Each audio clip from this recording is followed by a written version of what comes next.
Processo criminal, 4 anos de cadeia para ele, 4 anos para mim.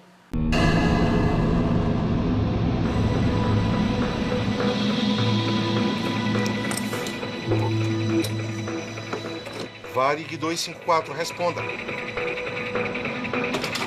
254, Torre Belém chamando.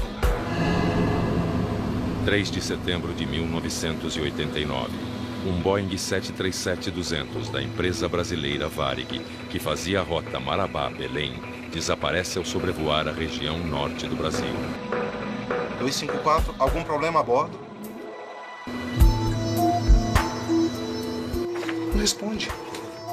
O voo, com 48 passageiros e 6 tripulantes a bordo, deveria durar aproximadamente 45 minutos, mas avança pela noite e por um rumo desconhecido. 254, aqui é o Varig 231. Prossiga. Naquele momento, o único que consegue se comunicar com o comandante Garcês é o piloto de um outro voo da Varig, que havia acabado de pousar em Santarém. Ô Garcês, você não conseguiu chegar a Belém por quê? Não, é que eu não tinha indicação de Belém. A bússola tava com outra proa. Agora tá indo pra Marabá, só que não tem combustível pra ir pra lugar nenhum, entendeu?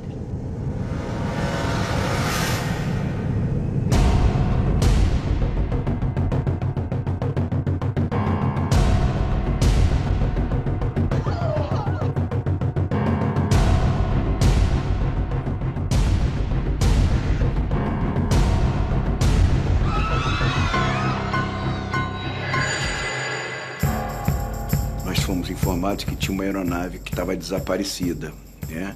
Que tinha saído de Marabá para Belém, não tinha chegado no tempo previsto, e fomos acompanhar isso através do serviço de busca e salvamento da FAB.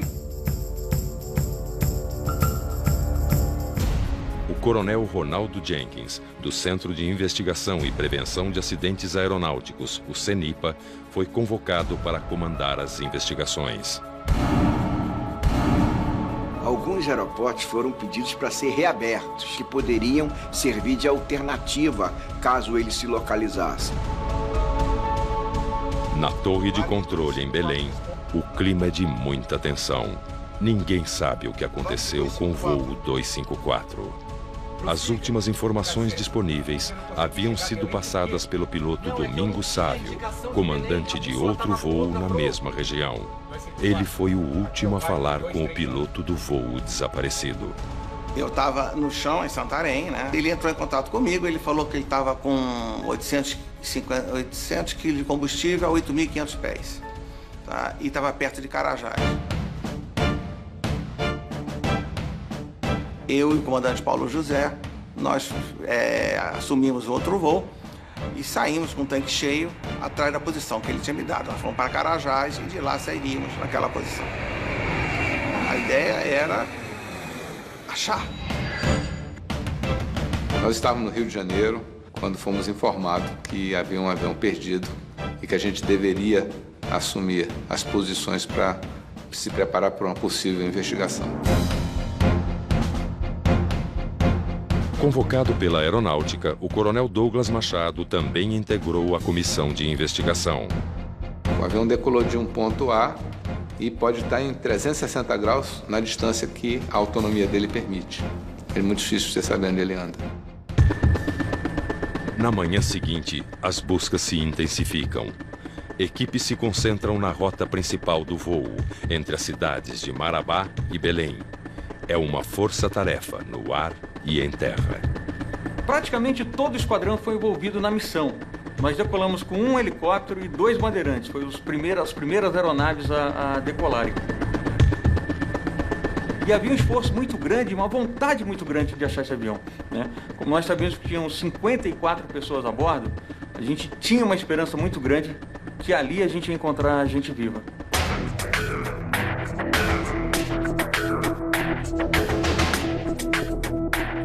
Todo avião tem um transmissor localizador de emergência. Esse equipamento, quando tem um impacto, ele emite sinais. Naquela época era 121.5, que é a frequência internacional de emergência. Então Os primeiros sinais que a coordenação da busca começou a captar desse radiotransmissor, né, apontava para uma região muito distante da rota original, que era improvável aquele avião estar ali. Então houve uma divisão de esforços. A gente tinha que concentrar na área que era a área de probabilidade, que era a área onde o avião teoricamente deveria estar, e também nessa área onde havia sido captado esse sinal. –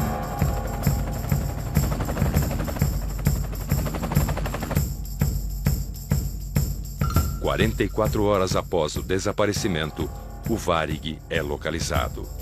E para surpresa de todos, através de um sobrevivente.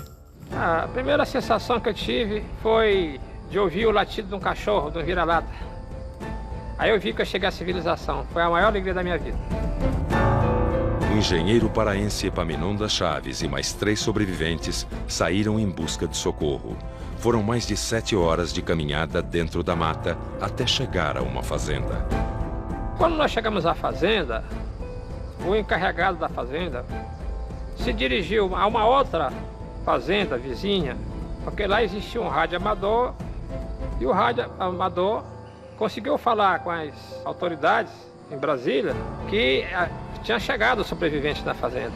Meia hora depois, começaram a chegar os primeiros aviões da Força Aérea. O avião é localizado em São José do Xingu, a cerca de 1.600 quilômetros de Belém, o seu destino final. Se você pegar um mapa de onde ele decolou e onde ele deveria chegar e onde ele caiu, é uma região enorme, e é a Amazônia pura, né, com árvores de 30, 40 metros de altura, e numa época onde a cobertura de radar praticamente não existia. Quando eu estava descendo na corda, né, o helicóptero ele faz um colchão de ar, eu já pude sentir o cheiro dos corpos, né? Quando a gente foi chegando perto dos sobreviventes, as pessoas que podiam andar, elas vinham, nos abraçavam, uns pediam, me tira daqui que eu não aguento mais, eu quero ir embora. E as feridas eram muito graves, os ferimentos eram muito graves. Todas elas estavam muito contaminadas, com muitas larvas de mosca, né? O comandante Garcês, quando a gente chegou, ele perguntou para mim se ele estava em Carajás. Né? E Carajás ficava muito mais ao norte, né? Eu falei, não, você não está em Carajás, você está no sul do Pará. Ele meio que deu uma assustada assim, nitidamente ele realmente não sabia aonde que ele estava. Os investigadores, entre eles o coronel Douglas Machado, desembarcam na base aérea do Cachimbo, a 500 quilômetros do local do acidente. E fomos de helicóptero para essa área. A partir daí começamos a fazer as investigações. Após a retirada de todos os sobreviventes, a equipe de investigação começa a buscar pistas no local do acidente. A primeira coisa estranha, o avião estava sem as asas, mas estava inteiro. A pancada foi muito grande, eles deram muita sorte. As asas foram arrancadas, desacelerando a aeronave, e a aeronave estava no chão, sem trem de pouso, era só fuselagem, mas com as portas fechadas. Dentro do avião, a gente via o efeito dominó, né? Algumas poltronas se soltaram e foram se deslocando no sentido da desaceleração, quer dizer, para frente do avião, e foram empurrando as outras, e elas foram quebrando e imprensando as pessoas dentro do próprio avião. A tragédia poderia ter sido ainda maior se o voo estivesse lotado. Mas naquele trecho, o Varig levava 48 passageiros, menos da metade da ocupação. 36 sobreviveram, além dos 6 tripulantes. Em meio ao cenário devastador, prosseguem as buscas por pistas. Qualquer papel que fosse interessante, a gente separava, botava num plástico e ia todos os dados possíveis. Foram fotografadas várias vezes todos os componentes, as cadeiras. Aí chegamos a encontrar cartas de navegação debaixo da cadeira do copiloto. Nós recolhemos tudo que fazia parte do sistema de navegação da aeronave. E passamos, então, a cuidar da caixa preta de voz e de dados da aeronave, foi recolhida. As caixas pretas do Varig 254 são enviadas para análise da NTSB, Agência Americana de Investigação, em Washington. A gente tinha informação de que o Garcês tinha dito para um outro aeronave da Varig que ele tinha perdido as bússolas e que ele estava tentando se encontrar. Ô Garcês, você não conseguiu chegar a Belém por quê? Não, é que eu não tinha indicação de Belém, a bússola estava com outra proa. Nossa maior preocupação naquele momento era o problema da perda de orientação. Uma possível falha na bússola coloca os investigadores em alerta. Eles fazem os primeiros testes ali mesmo no local do acidente. Para ver se via alguma coisa que pudesse desmagnetizar ou então atrair a bússola para mudar o rumo. Tudo isso foi feito no local, esses exames. O fato do piloto ter sobrevivido, ele realmente é importantíssimo para a investigação. Os investigadores precisam desvendar o que parece inexplicável. Por que o Varig 254 foi obrigado a fazer um pouso forçado na mata a mais de 1000 quilômetros do seu destino final?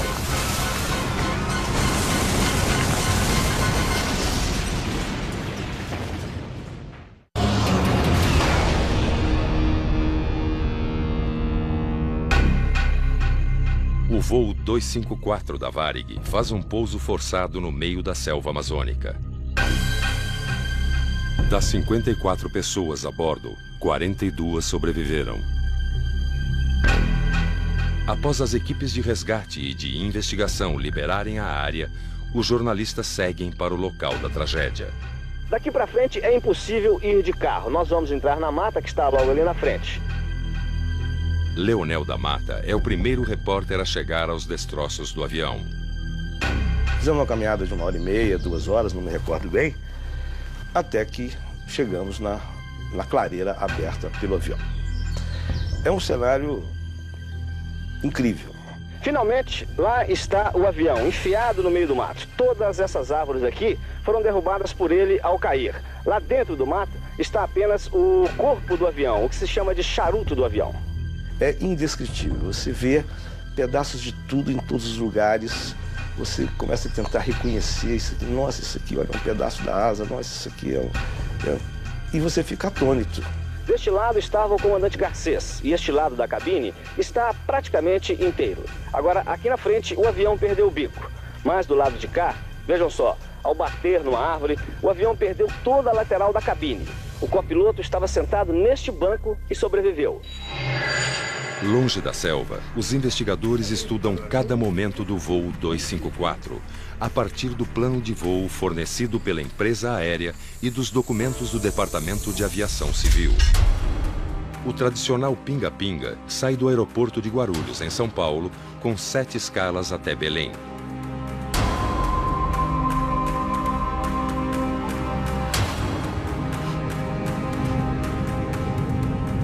View 1. Rotate.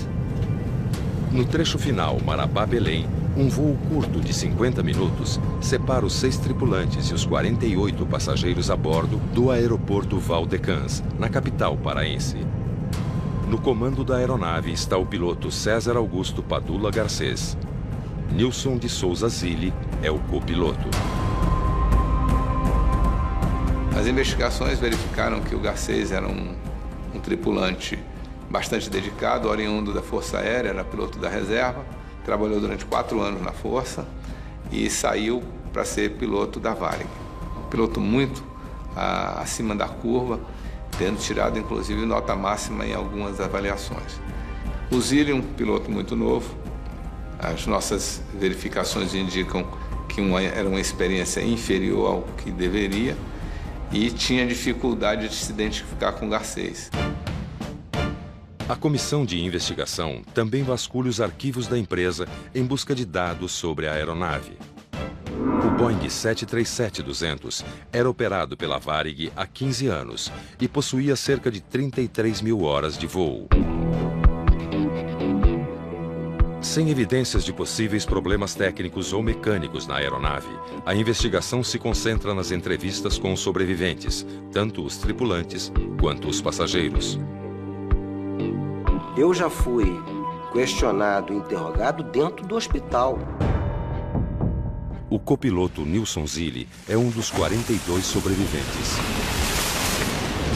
Quando acordei, ou seja, aquela terrível realidade, o Garcês chega perto de mim e me pergunta: como é que você tá? Eu falei assim: eu tô todo mal. Não consigo me mexer, a perna, nem sei como é que tá isso. A clavícula não tá doendo e a cabeça, ou seja, o lado direito não mexe. Aí naquela hora ele já me sugeriu para fazer, eu falei assim: nós precisamos fazer um relatório juntos. Eu falei assim: comandante, acho que não tá na hora da gente mentir. A gente tem que falar exatamente o que aconteceu. Bom dia. Seu nome? Epaminondas Chaves. Vieram me entrevistar. Eles vieram me entrevistar, mas uma entrevista técnica, para saber mais ou menos o que foi que aconteceu, o que foi que o comandante falou, coisas assim. Tanto é que eu chamei a aeromoça. Você comunicou para ela essa sua o que estava acontecendo, o porquê de tanta demora.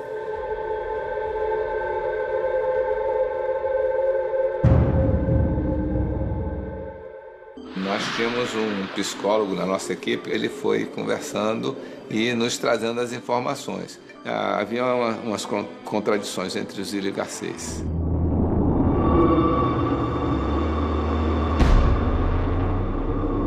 Eu cheguei no hospital onde estavam os feridos, eu vi o comandante e eu me dirigi a ele dizendo quem eu era e ele disse: não, eu já sei quem você é, o que você está fazendo aqui.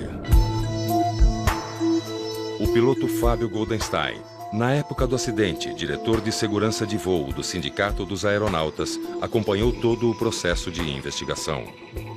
Ao longo das investigações, começaram a surgir informações sobre a personalidade do Garcês e sobre a dificuldade do relacionamento dele com outros pilotos mais novos, com os copilotos.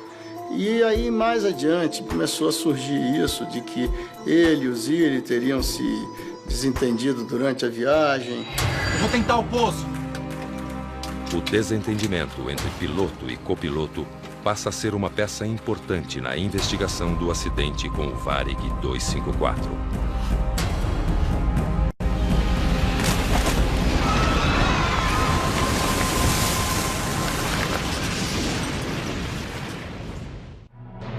Duas espinhas diferentes que se fundem. Casos médicos extremos. O caso do Calvino é único. Histórias de pessoas que enfrentam problemas de saúde raros. Seu futuro é fora daqui. E os incríveis médicos que se dedicam a curá-las. A cirurgia transcorreu como eu esperava. Especial Medicina Extraordinária.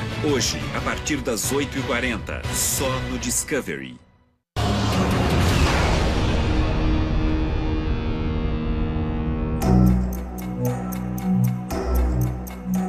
Os investigadores do acidente com o Varig 254 descobrem que o clima entre piloto e copiloto era tenso desde o início do voo. Uma peça que pode ser chave para entender como o Boeing perdeu o rumo e acabou num pouso forçado no meio da selva. Eu fui pro despacho, aí o despachante virou para mim e falou assim: Zilli, tu tá no 254? Eu falei assim: tô. Leva a papelada para mim, por favor. Eu falei assim: com certeza. Cheguei no avião, tá o comandante Garcês, com o jornal aberto. Boa tarde, comandante. Eu tive que me atrasar porque passei no despacho. O despachante perguntou se eu estava no 254 e pediu para entregar isso aqui para o senhor. Não se dignou olhar para mim e disse o seguinte: se o voo tivesse atrasado, eu ia dar atraso de copiloto. Isso não é função de tripulante, é função de DOV. Eu me desculpe, comandante. Isso não vai mais acontecer. O Zilli ficou assustado. Ele disse que percebeu no comandante uma pessoa que não dava para discutir. Entrei, sentei na minha cadeirinha, fiz o que eu tinha que fazer e pensei cá com o meu botãozinho: vou ficar caladíssimo nesse voo. O Zilli era um copiloto muito novo, era jovem, pouco experiente. E sim, ele foi pouco assertivo. Mas eu acho que parte dessa pouca assertividade dele se deu também pela falta de experiência dele ainda, pela falta de segurança dele. O Garcês assumiu tudo.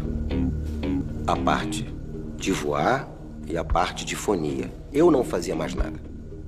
Eu não era mais nada dentro daquele avião. De modo que quando aconteceu o fato, ele passou o tempo todo sem ser assertivo, sem dizer, Garcês, que está errado. Ele ficava calado. Mas só as gravações registradas nas caixas pretas do avião podem esclarecer o que aconteceu na cabine do Boeing. E enquanto aguardam a análise feita no laboratório da NTSB, nos Estados Unidos, os investigadores finalizam os testes nos equipamentos de navegação. O avião tem... os sensores dele ficam na cauda lá em cima. Foi feito um trabalho muito difícil de chegar lá em cima e tirar esse material para exame. Esse material foi examinado e a conclusão é que não havia nenhuma influência que pudesse ter contribuído para a dificuldade de navegação dele. A investigação também checa as decisões tomadas pelo controle de Belém. O fato de que os serviços de controle de tráfego aéreo não declararam a emergência em tempo hábil, isso evidentemente causou estranheza. Torre Belém chamando. Não responde. O piloto era muito reticente. Ele não dava informação nenhuma praticamente. Responsável pelas comunicações do controle Belém, Josué Teixeira acompanhou todas as conversas do comandante com a torre. Varig 254, algum problema a bordo? Se por um momento ele tivesse indicado que estava desorientado, ele teria recebido a orientação do pessoal do TS. O que eu vou fazer? Não responde. Titubearam em declarar uma situação de emergência. O voo, que deveria durar 45 minutos, já ultrapassa 2 horas. Neste momento, o comandante também recusa o auxílio de um avião da Força Aérea que possuía um equipamento de rádio chamado RDF, capaz de localizá-lo em pleno voo. Varig 254, aqui Força Aérea 001, me escuta. O piloto pediu ao Garcês para falar com ele, aí ele disse, estou ocupado, e desligou. O piloto, por sua vez, que precisava do sinal por um tempo, se sentiu bloqueado no sentido de ajudá-lo. E aí, ele deve saber o que está fazendo. Foi perdida uma grande oportunidade de localizar o avião e orientá-lo para um pouso. A jornalista Solange Galante entrevistou o comandante Garcês 20 anos após o acidente. Ele pensou, não, é impossível eu estar errado. Eu não devo estar errado. Tanto que ele acreditou que os instrumentos que estavam errados, porque o problema dele era de bússola. Quando você começa incorrendo num erro, você tem que ter, em algum momento, isso tem que ser quebrado. Você tem que voltar atrás e verificar o que você fez de errado anteriormente. Os investigadores já conseguiram descobrir várias peças, mas para fechar o quebra-cabeças, eles precisam da análise dos dados das caixas pretas.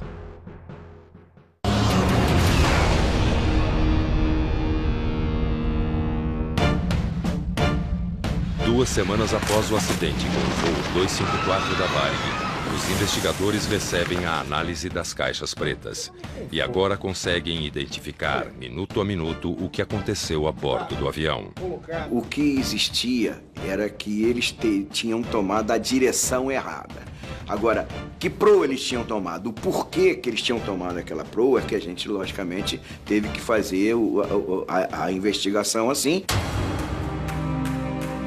Cruzando os dados das caixas pretas com os depoimentos dos tripulantes, os investigadores finalmente descobrem como e por que começaram os problemas no voo 254. A partir do momento em que a gente constatou no FDR que ele tinha decolado e tomado a proa 270, embora a gente tivesse algumas evidências disso, ok?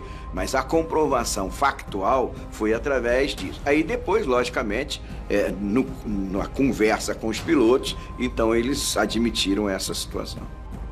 A Varig, naquela época, introduziu um formulário de navegação que era utilizado em toda a sua frota.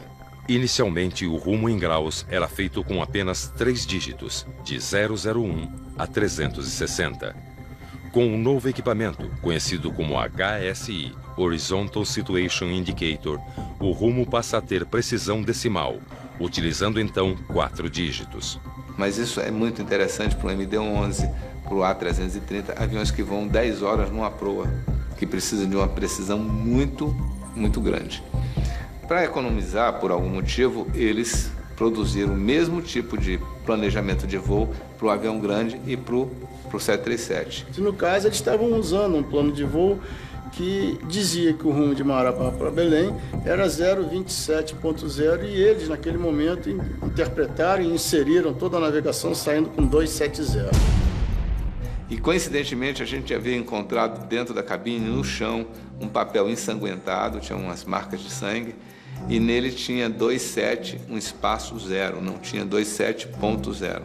O ponto não saiu, não foi impresso. Embora o 270 estivesse nítido, a qualidade da impressão era bastante fraca.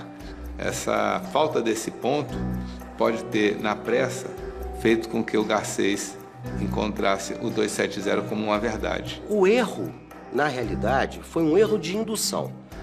Aparecia, sei lá, rumo magnético, Magnetic Course, MC, 0270. E como é também sabido por todos que 0 à esquerda não tem valor, cortamos o 0 à esquerda e botamos 270. Só que, na realidade, o 0 a ser cortado era o 0 à direita. O copiloto Nilson Zilli relembra o momento em que percebeu o erro. Eu peguei um procedimento de descida da época de Belém, que chama-se Arco DME, no qual a entrada desse arco era o rumo 027. Quando eu olhei, eu gelei. Olha aqui o erro, comandante. Tá aqui. A nossa proa era 027, não 270. E agora?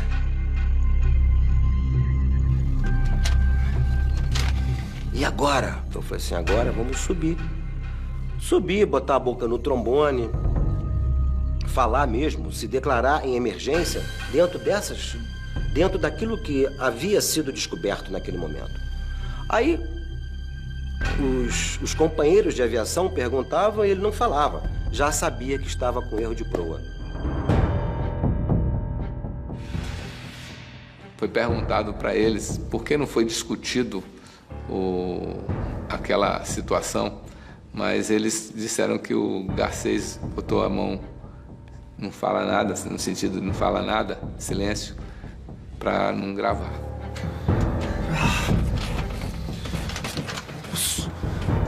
Olha aqui a merda que você fez. Ele fez assim, ó. Isso é verdadeiríssimo. A investigação do Varig 254 procura justificativas para a atitude do comandante Garcês. 2 semanas antes do acidente, ele sofreu um incidente em Paramaribo, quando o avião dele colidiu a asa contra uma escada numa empresa estrangeira. Então, depois dessa falta que ele teve medo que uma falta seguinte, ainda mais um acidente com vítimas fatais, fosse detonador de uma punição grave dele por parte da Varig.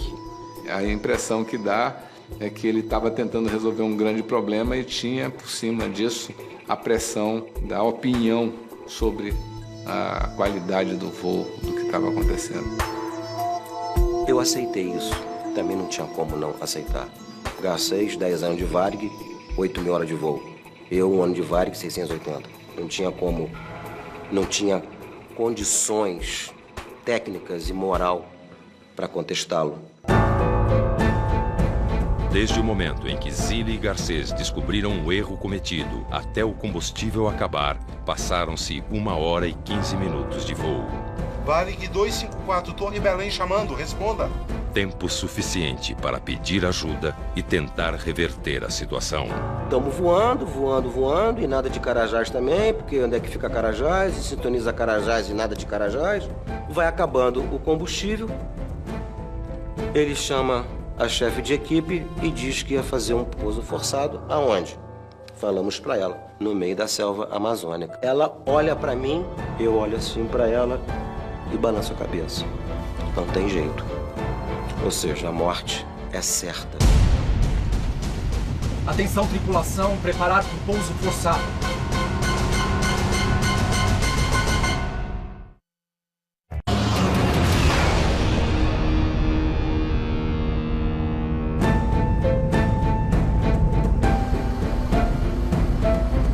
Senhoras e senhores passageiros, é o comandante que vos fala.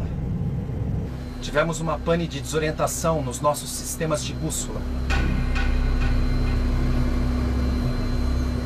Na cabeça da gente, naquele momento, passa muitas coisas.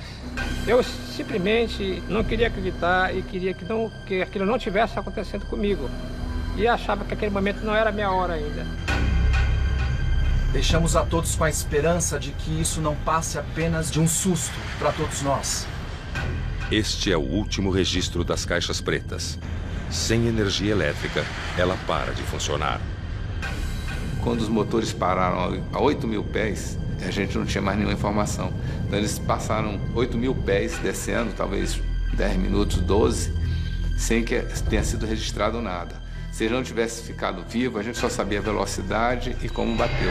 O embarque para mim foi tudo tranquilo, normal. Nos depoimentos durante a investigação, os passageiros contaram o que viveram naqueles minutos que pareciam uma eternidade. Muita gente rezava, eu rezei muito. Porque não é fácil você estar lá em cima, naquela altura, e o cara chegar e falar, nós estamos perdidos. Você ouvir e o combustível está no final, você se sente completamente sozinho. O Garcês bate no meu ombro e me diz a seguinte frase. Desculpa, velho. O erro foi meu, a gente se encontra no outro lado da vida. Eu olhei para ele. Ele suava e tremia. Eu falei assim, caramba, o cara já tá morto. Aí ele falou assim, vamos fazer esse pouso a 4 mãos. Aí eu peguei, reclinei a minha cadeira ao máximo, apoiei o meu braço aqui onde ficam os rádios e segurei o manche com essa mão aqui. E vamos embora. Vamos embora pousar esse avião. Flaps down. Sem combustível e sem energia elétrica, os tripulantes perdem o avião. Não tinha mais nada. Só nariz, ou seja, só atitude. Então, se fosse muito o ângulo de ataque muito acentuado, estolava, caía. Muito rápido. Vai bater. É a única coisa que eu me lembro disso. E ali apaguei. A desaceleração foi tremenda. Eu acho forte aqueles que sobreviveram, porque você vendo o estado interior do avião, foi uma coisa assustadora. O deslocamento das cadeiras é mais um ponto polêmico estudado pelos investigadores. Das 109, apenas 7 permaneceram no lugar. Se o voo estivesse lotado, a tragédia poderia ter sido ainda maior. As cadeiras saíram porque, ao bater, o avião estava no impacto maior do que aquele previsto para a cadeira suportar. O projeto estava de acordo com o que prevê os regulamentos da época da fabricação dessa aeronave. –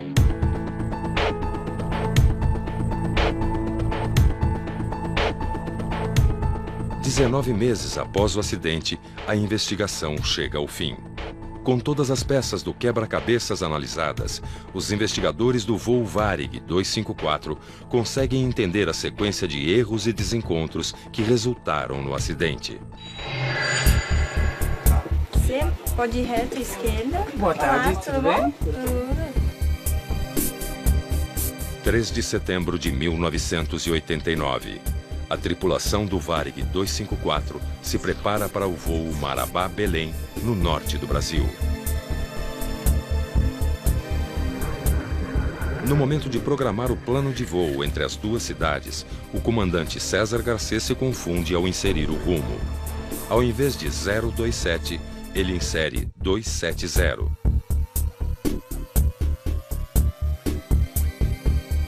O voo segue, sem que os tripulantes percebam que estão indo na direção errada.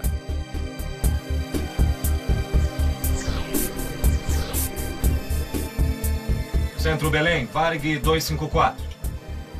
Ô, Belém ou Varig 254? Nada. Centro Belém, Varig 254. Após tentar sem sucesso contato por rádio VHF com o controle de Belém, a tripulação só consegue se comunicar aos 23 minutos de voo através de HF, um sistema de transmissão para longa distância. É dessa forma que recebem autorização para iniciar a descida. Varig 254 descendo para 200. Próximo do pouso, ao atingir 4.000 pés, os tripulantes se dão conta de que não conseguem ver o aeroporto de Belém, nem as luzes da cidade. Comandante, o senhor está vendo o aeroporto? Não. Tentando se localizar, sobrevoam a Amazônia a baixa altitude por 1 hora e 14 minutos. E à medida que eles baixavam, mais difícil ficava de se comunicar com qualquer pessoa. Eles estavam entrando na armadilha sem querer, sem saber. Durante todo esse tempo, o piloto se mostra reticente em dar sua localização e pedir ajuda. 254, algum problema a bordo? Não responde. Com aproximadamente 2 horas e 10 minutos de voo, descobrem o erro que haviam cometido.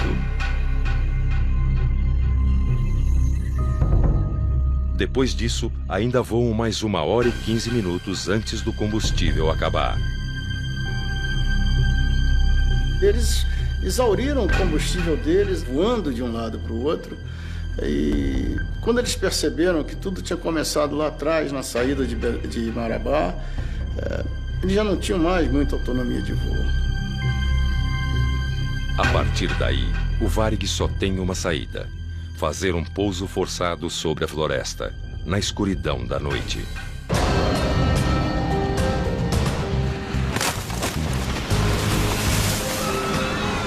Dos 54 ocupantes do voo, 42 sobrevivem. Como pode um acidente desses começar a partir de uma coisa tão básica? Por que os serviços de tráfego aéreo não perceberam imediatamente, ou logo que o avião estava perdido? Por que eles desceram e ficaram tanto tempo voando a baixa altura? Foram muitas perguntas que só ao longo do tempo se tentou criar o cenário. Mais de 2 décadas depois, o que a aviação brasileira aprendeu com esse acidente?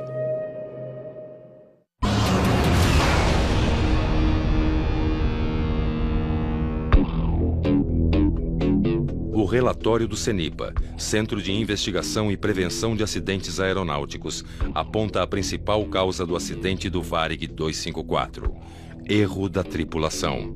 O relatório final apontou mais de 20 contribuições para o desfecho. Então, desde um documento que veio faltando dados que pudesse orientar o piloto, um alerta situacional relativamente baixo dos dois, falta de coordenação entre eles. A falha na leitura do rumo, segundo o levantamento das investigações, decorre da falta de conhecimento do comandante do novo padrão utilizado pela Varig na época do acidente. O treinamento, na minha opinião, foi inadequado. O caso deles não foi o primeiro caso de piloto que se confundiu, mas seguramente todos os casos anteriores os pilotos perceberam muito rapidamente, ou bastante rapidamente, de que haviam cometido algum erro e corrigiram a situação. Com o impacto do avião sobre as árvores e o solo, das 109 cadeiras, apenas 7 permaneceram no lugar. As outras se soltaram e, como num efeito dominó, esmagaram muitos dos passageiros. Até aquela época existia um limite de certificação para uma determinada carga G, número da força de gravidade.